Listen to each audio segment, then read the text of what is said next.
Unless you've been living underneath a rock, you have absolutely heard of Sound of Freedom, a movie that's actually breaking records with little to no publicity. It's getting trashed by the liberal media, and with good reason. It's exposing the dark underside of human trafficking, which, if you follow a lot of, I guess, conspiracy theories, people believe there's elitists that organize human trafficking worldwide. And yeah, the liberal media doesn't like when this is talked about. All right, because a lot of them are fucking weirdos.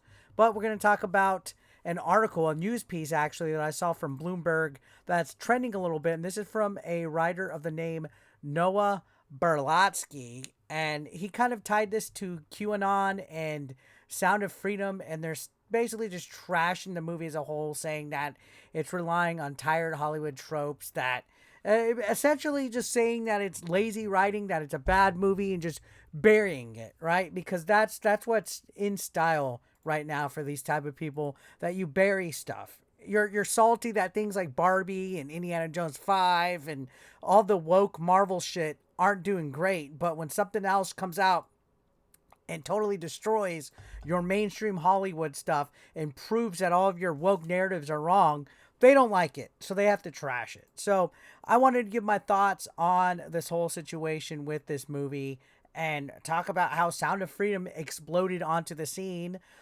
like out of nowhere. And, I know not everybody's going to want to hear about this type of topic because it is a little sensitive with human trafficking and stuff. But guess what?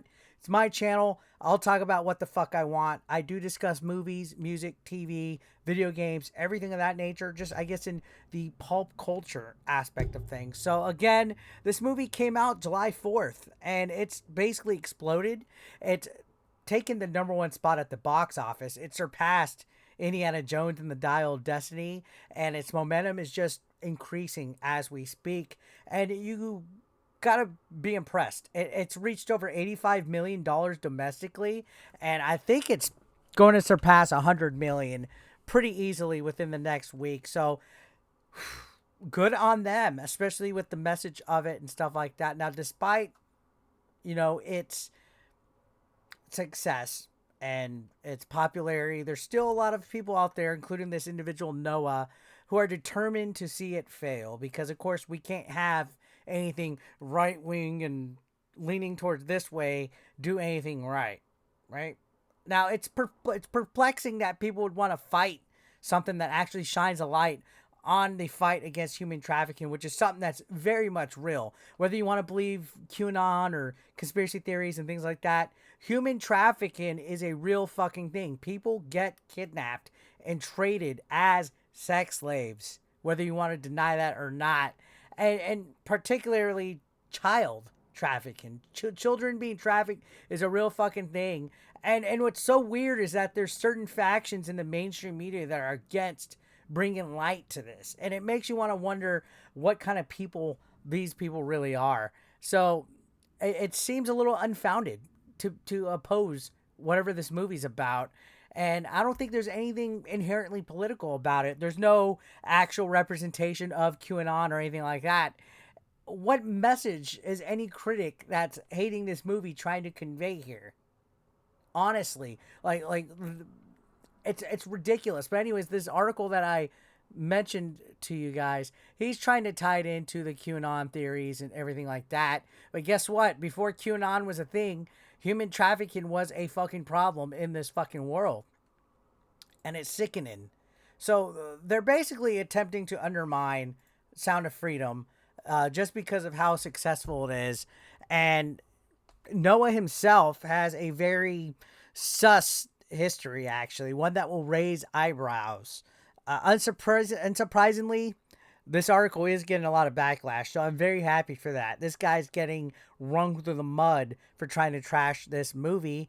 And if you look at the ratio to comments to likes on this article, there's a tweet on Twitter sharing it. You could see the ratio is very against Noah's comments on here. So thank God we have reasonable people on the internet that are against whatever this fucking journalist is writing about. So in the past, Noah has expressed controversial views in the past, such as considering child sex workers as victims of police oppression.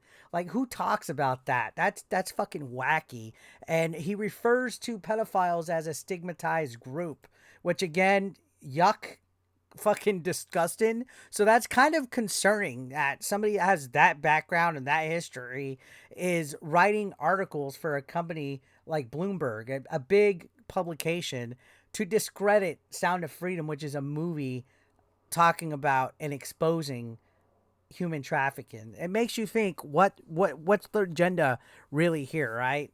So there's an agenda driven nature behind these attacks, these articles, these critics coming out and discrediting the movie, and it's becoming more and more apparent when you look at previous writings from Noah and take a look at what they've authored about. So he's advocating for normalization of pedophilia, and he's criticizing sex offenders registries as racist.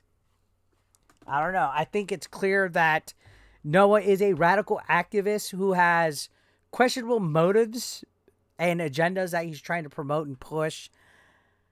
The fact that he's even discrediting Sound of Freedom raises serious doubts on his credibility, in my personal opinion. Now, I don't know him from Adam, but the more that I read and look into this, the more that I can see that this guy is pretty much gross. And yeah, I just, you think of the issues that this movie's bringing out. This is important stuff. And then you think of like some of the issues that the wokies bring out, and it's a lot of virtue signaling, a lot of gaslighting, a lot of bullshit narratives. But then when you want to help out children instead of grooming them, it becomes an issue, which is fucking weird, especially when you take a look at the message behind Sound of Freedom. So I'm glad the movie as a whole is doing fucking great. It's just disheartening to see that people like Noah and other critics, the woke critics, these are the type of individuals that the mainstream media relies on to challenge movies, music, like with the Jason Aldean stuff, TV, to challenge, I guess, media that exposes their agendas, like the horrors of human child trafficking. Like, what is wrong with exposing that? Why would you discredit that? Why would you try to blackball it and blacklist it? Oh, I get it, because it's doing successful. That's exactly why. I think their attempts to dismiss it as a conspiracy theory are completely, utterly misleading and baseless. 110 fucking percent. And, you know, it's proven to be a resounding success despite all of that. So I'm applauding everybody for working on the movie and having it come out. Wasn't this like in production hell for like 3 years or something? It was finished like 2018, 2019, I want to say. Yeah, despite all these misguided attacks, it's doing well for itself. I think the only other movie that's beaten it was Mission Impossible. So good on them. It surpassed every single thing at the box office in July. So yeah, I think it's definitely important to raise awareness about critical issues. And I've given my opinion in the past on certain things. If you've been following the channel since January, you've seen my opinion on various things. But the one thing that I take serious is putting children in harm and hurting children. And I genuinely believe no child should fucking suffer. So when a movie like this comes out and promotes that, there's an evil underside to this world, the saying is God's children are not for sale, right? And you see how hard mainstream media works to try to go against that. It's really gross if you really sit down and take your time to think about it. So, yeah, this guy Noah, if you go and read this article, like, and then you look at all of his other article paths, it's very disgusting to see the type of person he is. So I'm glad that this film's triumph is standing as a testament to how relevant the critical issue is today with human trafficking, and it has the public support. So that is fucking awesome.